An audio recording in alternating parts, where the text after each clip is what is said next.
This is Stephanie Hoff from WisPolitics.com and WisBusiness.com, welcoming you to a webcast conversation with the state's superintendent candidates. This is a special series we're doing in partnership with the Milwaukee Tech Hub Coalition. The Tech Hub recognizes K-12 computer science education as vital to growing the region's technology economy. So ahead of the February 16th primary, we're going to see what the candidates have to offer. Each candidate is asked the same 3 questions from the Tech Hub. They did not see the questions ahead of time or hear each other's responses before recording. Deb Kerr is here with me today. She was most recently the superintendent of Brown Deer School District, and that's in the Milwaukee region. Deb, thanks for coming on with me today. I am just thrilled to be here and talk about this important topic of integrating computer sciences into our K-12 school system. So thank you, Stephanie.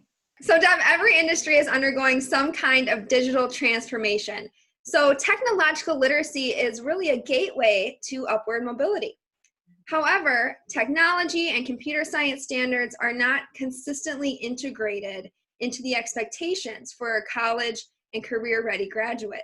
How is this specifically addressed by the equity-aligned priorities of your platform? First of all, we need to better connect the dots between our schools and economic workforce needs in all of our communities and across our great state of Wisconsin. And so in order to grow tech talent and really drive economic success, we have to have foundational standards that will teach our kids the knowledge and skills and dispositions that they need to be successful in a global economy. And right now we have some standards that are doing that, but what I've realized is that some of these standards have been developed without including the vital business partners and the industries that our kids will be so talented to go into their pipeline for future workforce. And so my equity vision is making sure that all of our kids have the access and opportunity to pursue a career that they are excited about. And so my campaign has what's called Our Wisconsin Promise, where we will know each student by name, strength, and need, and they will graduate prepared to go into a future that they choose. Another issue that we're going to touch on today is the teacher and substitute shortage, which has been exacerbated by COVID-19.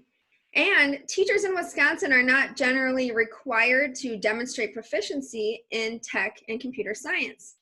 Those that do are more likely to find opportunities in the private sector. So what public policy measures would you advocate for to ensure more capacity for tech literacy in schools, despite that shrinking supply of teachers who might be capable of achieving those outcomes? First of all, I want to do a shout out to all the teachers and the parents out there who have been serving their kids in a lot of different ways through this virtual learning experience through this pandemic. I do believe that teachers have a more profound appreciation from all of those who work in our communities, and they've been doing a wonderful job.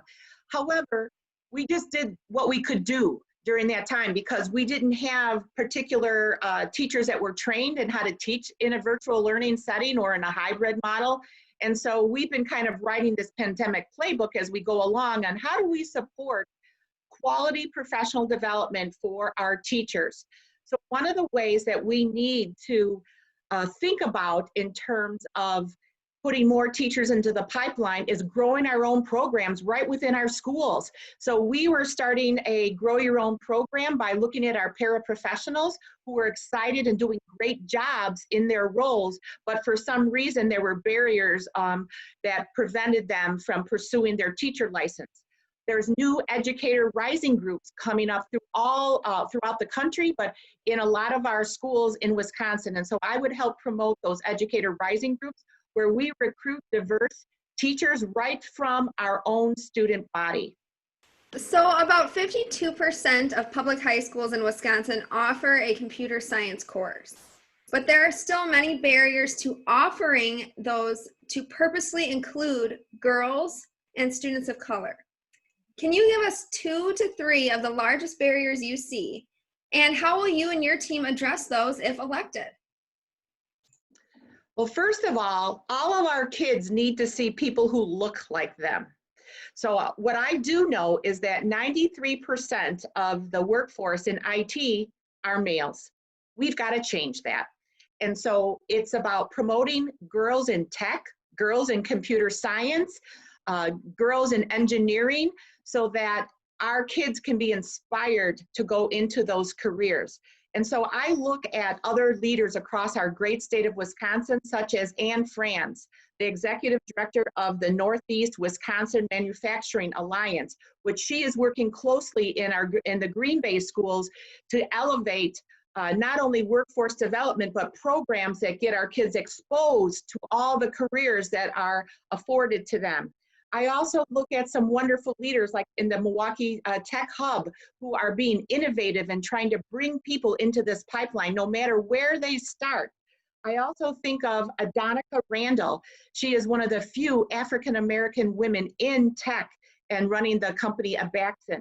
There's Michelle Truman from Cisco, Michelle Schuler from TechSpark, and a really good friend of mine, Crystal Beamont, who is the first female, one of the first female CEOs of Talent, a data analytics company out of San Francisco. And so we need to get these kinds of leaders in front of our girls and promote the profession. So all of these skills are important because it's my understanding that the largest growing field of the work sector is computer science skills.